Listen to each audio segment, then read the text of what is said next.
Food delivery लड़की ने गुस्से में एक ईंट उठाई और करोड़ों की लग्जरी कार का शीशा तोड़ दिया। उसे नहीं पता था कि उसका यह कदम उसकी किस्मत को पूरी तरह बदल देगा, इसलिए उसने बिना झिझक टूटे शीशे के टुकड़े को हटाया और अपनी छोटी सी काया से बेहोश पड़े अमीर व्यक्ति को कार से बाहर निकाला। और वे अभी कार से कुछ दूर गए ही थे कि कार में एक जोरदार धमाका हुआ और वे दोनों दूर जा गिरे। इसलिए पास खड़े लोगों ने उनकी मदद की, लेकिन लड़की पहले ही बुरी तरह घायल हो चुकी थी। और इसी दौरान लड़की को ग्राहक का फोन आया, जो ऑर्डर लेट होने पर गुस्से में चिल्लाने लगा और 3 मिनट में डिलीवरी न करने पर खराब रिव्यू देने की धमकी दी। इसलिए दर्द को सहते हुए लड़की फिर से अपनी इलेक्ट्रिक स्कूटर पर बैठी और डिलीवरी करने चली गई। उधर लड़की जिस आदमी को बचाई थी वह एक अरबपति और ताकतवर बिजनेसमैन था। इसलिए होश में आते ही उसने अपने असिस्टेंट से पूछा कि उसे बचाने वाला कौन था, लेकिन असिस्टेंट ने लड़की का चेहरा नहीं देखा था और सीसीटीवी में सिर्फ उसकी पीठ नजर आई। तभी बिजनेसमैन को याद आया कि उसने बेहोशी में लड़की के हाथ पर एक फूल का निशान और उसकी गर्दन में एक खास पेंडेंट देखा था। इसलिए उसने असिस्टेंट से कहा कि किसी भी कीमत पर उस लड़की को ढूंढ कर लाया जाए ताकि वह अपनी जान का बदला चुका सके।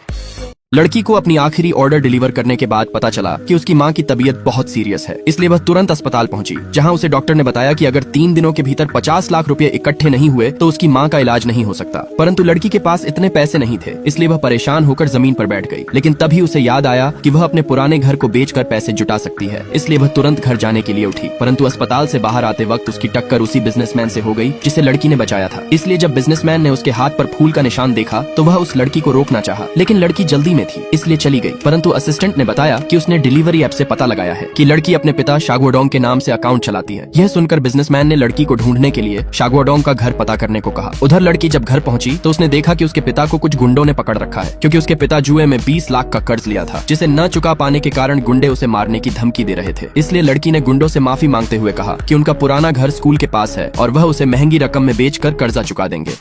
500 सालों से बंद प्राचीन ताबूत को खोलते वक्त लड़की का हाथ अचानक से कट गया और उसके खून की कुछ बूंदें ताबूत के अंदर सो रहे आदमी के सूखे होंठों पर गिर गईं और खून के संपर्क में आते ही वह आदमी जो हजारों साल से सो रहा था जाग उठा। इसलिए लड़की डर के मारे भागने की कोशिश की, लेकिन एक अजीब ताकत ने उसे ताबूत के अंदर खींच लिया और लड़की डर के मारे चिल्लाने लगी, लेकिन उसकी आवाज ताबूत की मोटी दीवारों में खो गई। और अगले ही पल वह आदमी उसे जबरन पकड़ लेता है और कहता है कि वह वही है जिसका वह 500 सालों से इंतजार कर रहा था। लेकिन अचानक लड़की का नींद खुलता है और उसे एहसास होता है कि यह वही सपना है जो उसे बार बार आता है। इसलिए सुबह होते ही उसकी माँ उसे आवाज देकर उठाती है और याद दिलाती है कि उसे काम पर जाना है। इसलिए ऑफिस पहुंचने पर उसे पता चलता है कि आज नए बॉस के निजी सचिव के लिए इंटरव्यू होना है। लेकिन जब वह नए बॉस को देखती है तो हैरान रह जाती है, क्योंकि वह वही आदमी था जो उसके सपनों में आता था। लेकिन इसी बीच एक महिला उम्मीदवार उसे नीचा दिखाने के लिए उसे धक्का दे देती है, लेकिन चुटकी बजाते ही वह आदमी समय को रोक देता है और आराम से लड़की को सीधा करके समय फिर से स्टार्ट कर देता है। असल में वह आदमी उस लड़की को ढूंढने आया था, क्योंकि वह लड़की उसकी पत्नी का पुनर्जन्म थी, जो 500 साल से पुनर्जन्म के चक्र से गुजर रही थी।